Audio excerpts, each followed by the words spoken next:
Hey everybody, my name's Kenny Carlson and I'm the Executive Director and Chaplain for Reclaim Project Recovery Northwest. We are a transformational platform for men transitioning out of incarceration, addiction, and homelessness.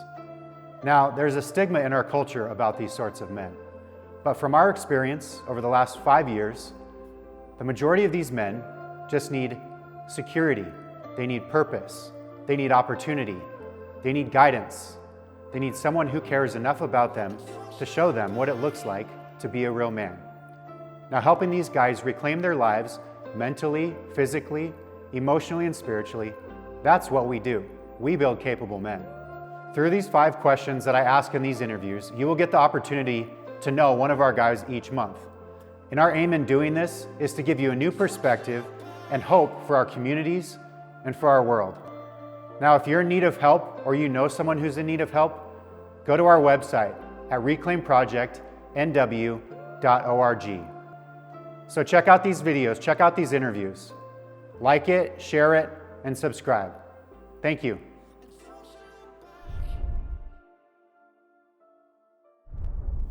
Hey, what's up everybody? It's Kenny from the Reclaim Project. Today we get to sit here with another one of our guys from the program. His name's Kody. This guy has been a huge inspiration to me. He's got an incredible story, and I'm excited that we get to share it with you today. So, should we get started, Kody? Yeah. Cool. Let's do it. Thanks for being here with me, man. Thank you. Yeah, for sure. So, first question is, where were you? What were you doing? Tell us a little bit about your life before you came to the Reclaim Project.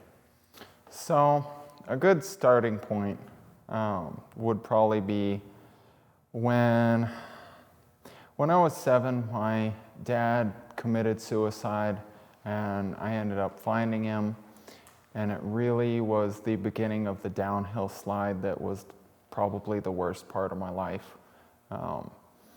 After that, my mom became pretty mentally distant and got fairly abusive. Things just weren't very good. I spent a little over 2.5 years of my life floating through psych wards before I turned 18. Turned 18, was kicked out of living with my mom, and spent about 9 months homeless under a bridge. After that, fell into alcohol, and after that, fell into opiates. Really spun out my own life. I mean, lost friend after friend, and just didn't know where I was going in life. Had no idea what I was doing. Through the span of that, I ended up having 6 suicide attempts as an adult, which is actually the reason I landed here. But that's a bit about where I came from. Good. Thank you for sharing that. Yeah. So, Kody, what was the catalyst? What was the thing or things? What made you want to change from that life to a different life? So the moment I felt like I wanted something different, or if I'm just being honest, felt like I wanted something at all, I had genuinely really given up on my life, truthfully. And I had already been here in the program for a couple months after my last suicide attempt, and I was still very depressed. First time through rehab, first time ever trying to stay sober as an adult. And growing up, I just never really knew what I should be doing or the direction I should be going as a person. And so I was just kind of wandering around through life, and I came here. My first couple months was a little rough. I didn't really do a whole lot. I was really depressed. But I remember specifically one of the first groups I came to here. Aaron came out. After group, I went outside, and I was just going to hop on the bus and head back home. I wasn't expecting anyone to try and talk to me. And so I went outside after group, and Aaron followed me out and started talking to me, and then he just stopped.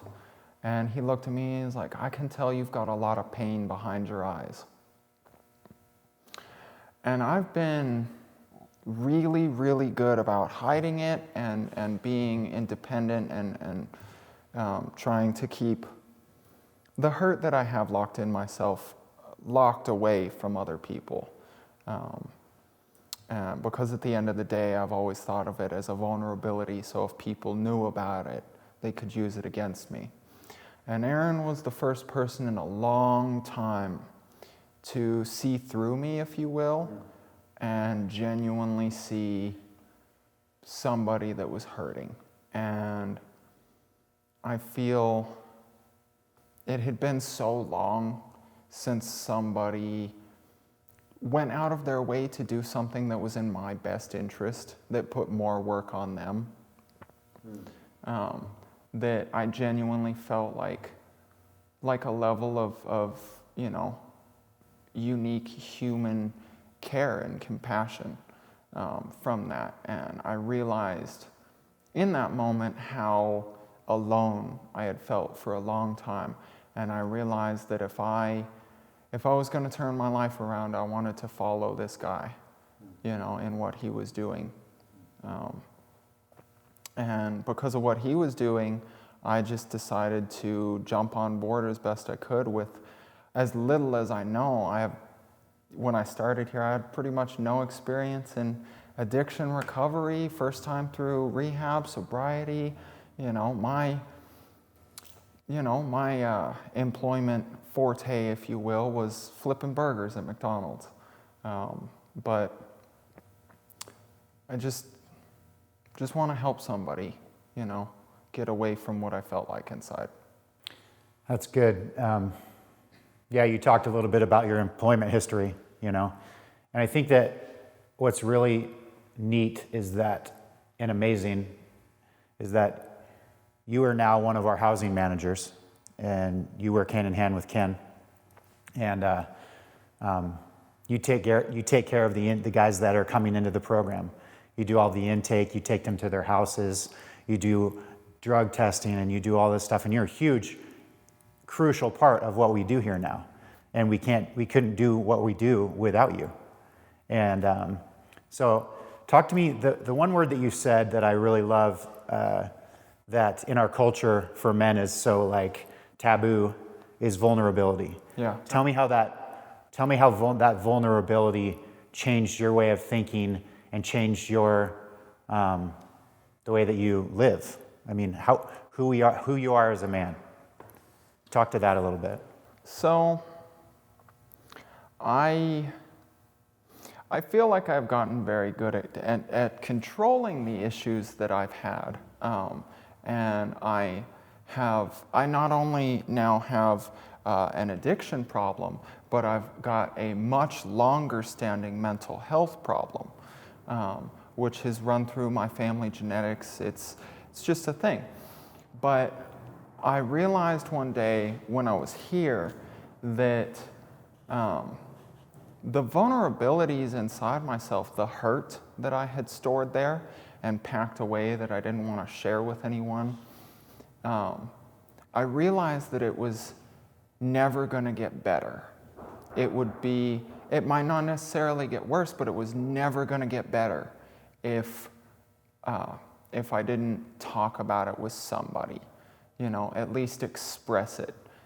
It doesn't have to necessarily be fixed all in a moment, but a genuine level of feeling like someone is compassionate and understanding about the situation that you are or possibly were in is an extremely important first step, because nobody's an island. The worst that I've ever felt in my life were the moments in my life where I felt like an island. I felt like there was nobody there for me.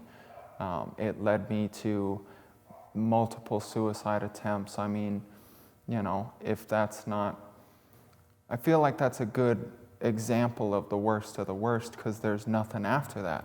There's no coming back. There's no, And so I think it's important to find somebody that you feel like you can genuinely talk to and truly open up to, because it's the first step to actually fixing those things and dealing with those things. That's good. That's really good.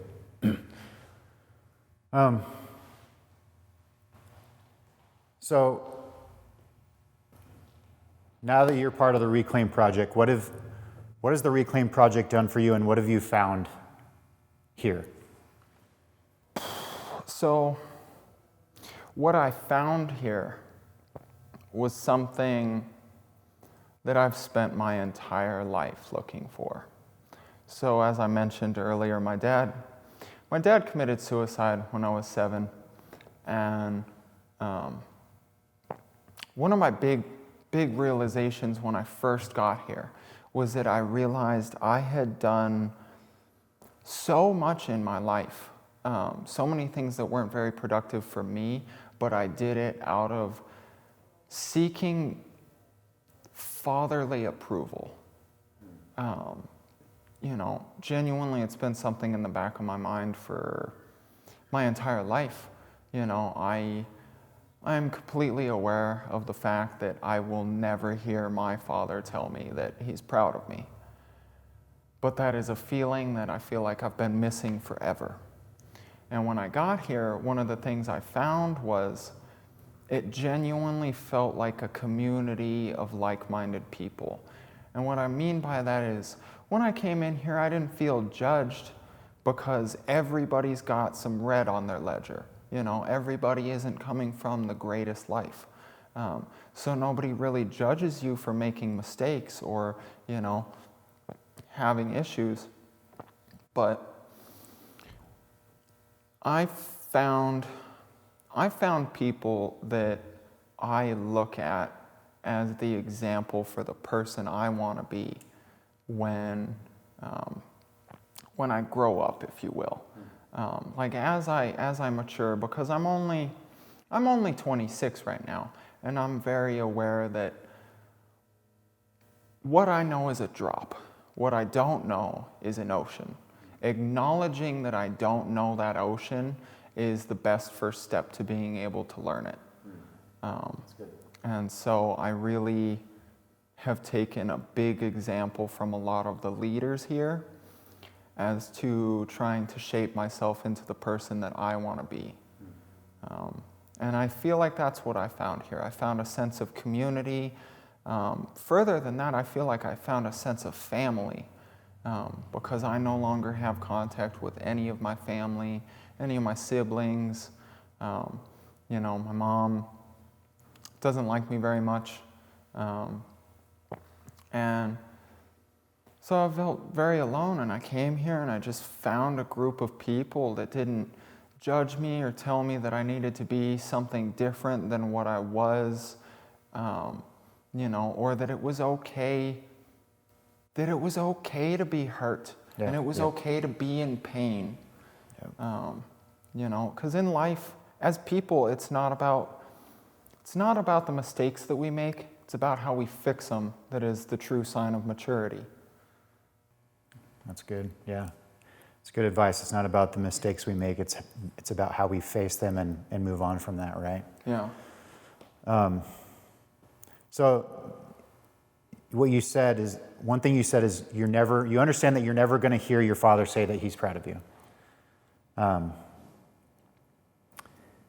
I remember a time that you told me that the first time you heard that was from Aaron when he said he was proud of you. Yeah. And that was such a beautiful thing. And Aaron's really good at that. But I want to know what you're proud of you for. What's one thing that you're proud of you for right now?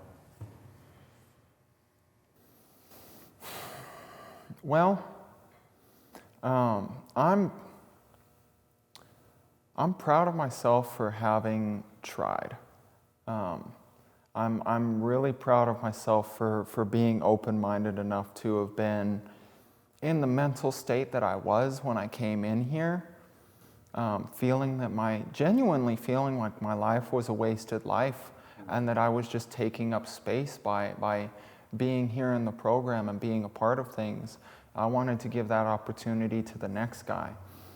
But I have always strived really hard to keep my mind open to the possibilities of things changing. And if I hadn't allowed myself to be open to my idea of how things were being wrong, my life being a wasted life, being wrong, if I wasn't open to that, none of this would have ever happened. None of this would have ever happened. And so at the end of the day, I feel like I'm most proud of myself for being willing to learn and being aware that I don't know everything, because it's hard to learn if you believe that you already know everything. So I would say I'm proud of myself for that. I've made a lot of changes here. A lot of things don't emotionally bother me. In fact, when you asked me what was the catalyst, what was the moment that changed my mind here, there was a moment with Aaron that I talked to you about just a minute ago, but there was a moment with Shawn, and I feel like this encompasses that much better the progress. When I first got here, I wasn't a manager. I had just started on the work crew. And one of my first days, I went out and I made a mistake. And it genuinely wasn't that big of a deal. But the guy I was with snapped at me a little bit. And more so than that, I hated myself at the time. And I really came down on myself for that. And I've had a lot of issues with trying to treat myself the way I would treat other people, the way I would want other people to be treated. And I remember we finished the day up, and I had held everything in, bottled it up like always, came back to the building, was told I was done, and I went walking home. And as soon as I walked out the door of this building, tears just started pouring down my face. All these PTSD and trauma started flashing through my head, and I was just overwhelmed. And I started walking down the sidewalk, and I didn't even get a block away.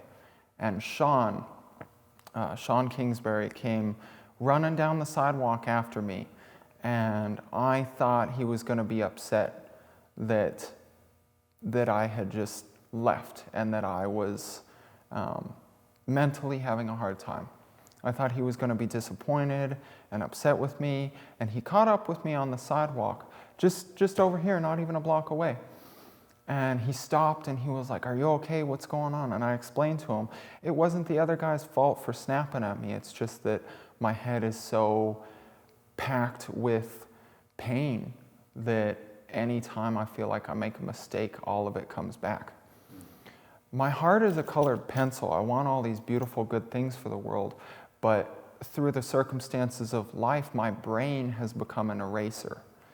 I have wanted these beautiful things for the world. I've wanted to be a part of those beautiful things, but because all the traumas of life and all the pain and anger that ensues with that, my brain erased everything that my heart wanted. And until I was able to fix that, I wasn't able to express what's in my heart. And Shawn stood with me for a minute while I was completely losing my mind, crying uncontrollably. And he stood there and he was like, "Look, it was a mistake, genuinely, and I understand where you're coming from. PTSD is a real thing." And he approached it with a level of compassion that I was not expecting. I was expecting to get in trouble.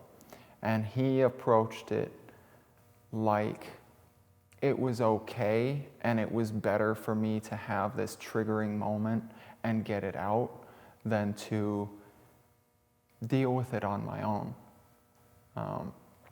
And that was the moment, likewise with Aaron, that was the moment where Shawn won me over. That was the catalyst that really turned things around, and I decided that even if I wasn't the best person for this job, I would give it my 100%. So that's really neat how you just told me about that time that you spent with Shawn when you were walking down the street and he chased after you. Yeah. And I love what you said about your heart being a colored pencil and your brain being an eraser. And I think that over the last year and a half since you've been here, right? Like, that's changed. Like, Yeah.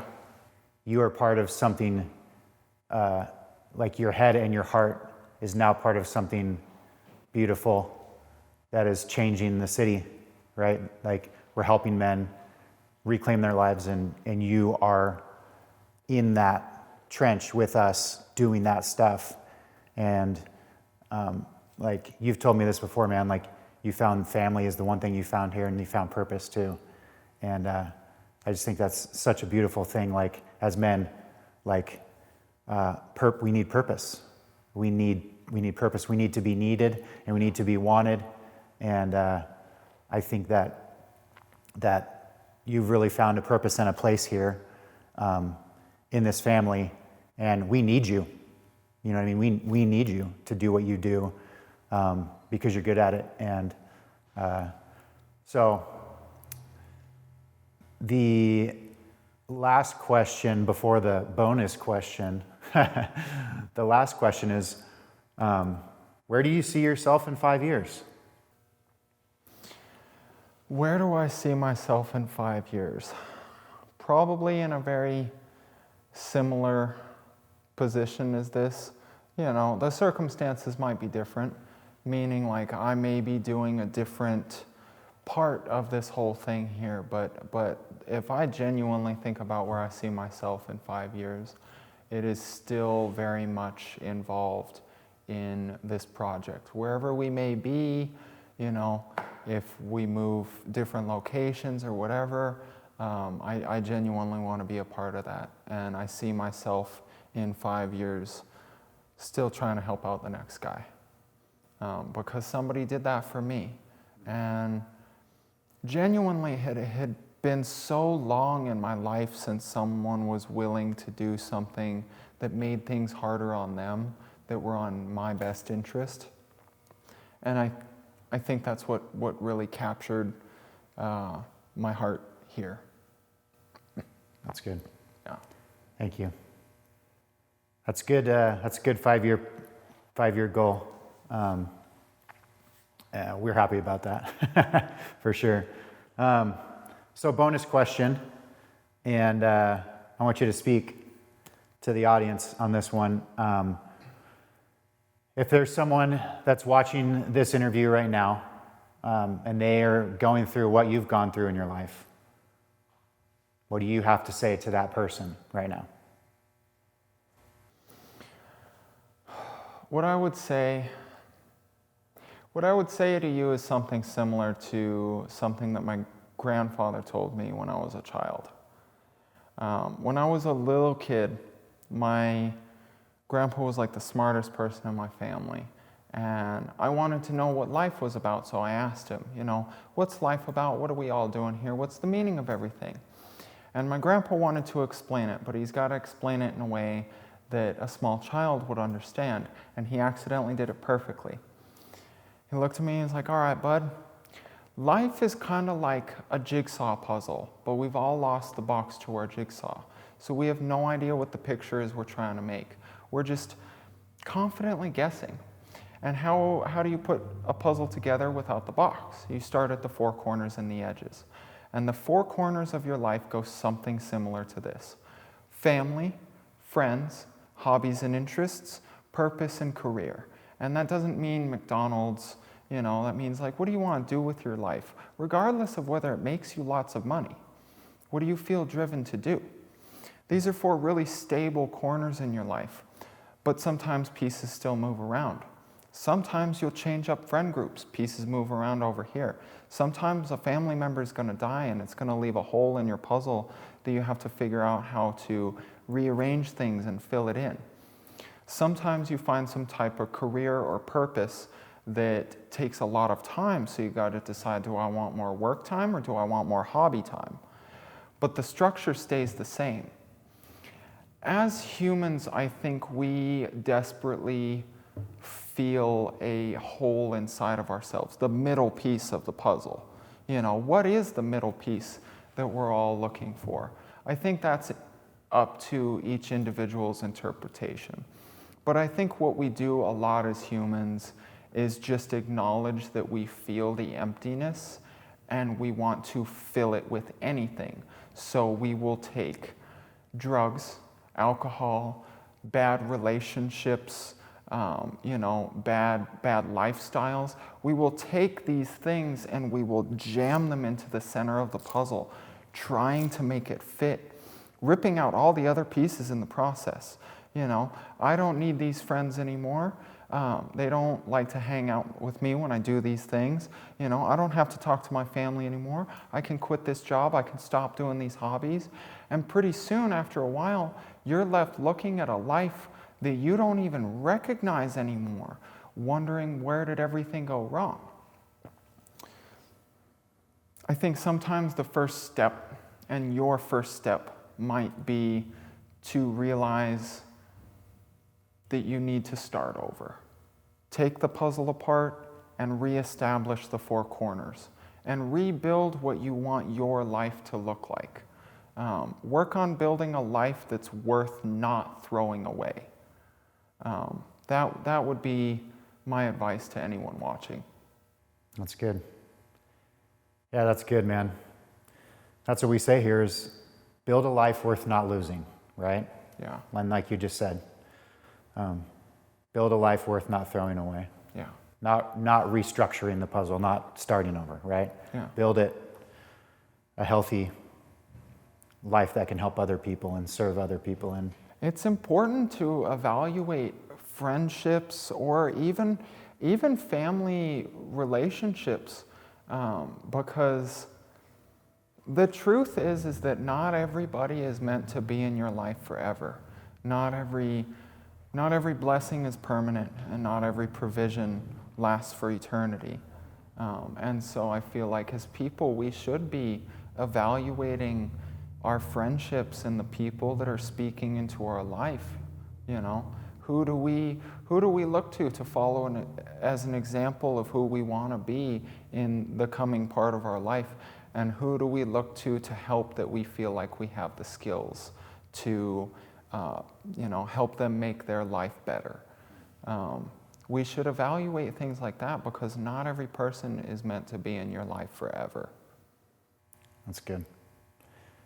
Well, that's great, Kody. Thank you for taking your time out of the day to do this with us and share your story.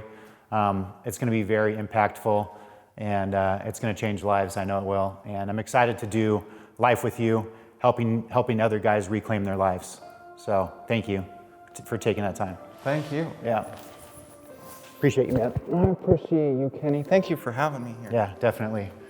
Well, I just want to say thank you guys for watching this video, and I want to thank some of our sponsors. I want to thank Fleet Feet Spokane. I want to thank Zeke's Pizza. I want to thank Life Center Church, True Hope Church, and I also want to thank Living Water. Thank you guys so much. We love you, and we'll see you in a couple weeks with another interview. Bye.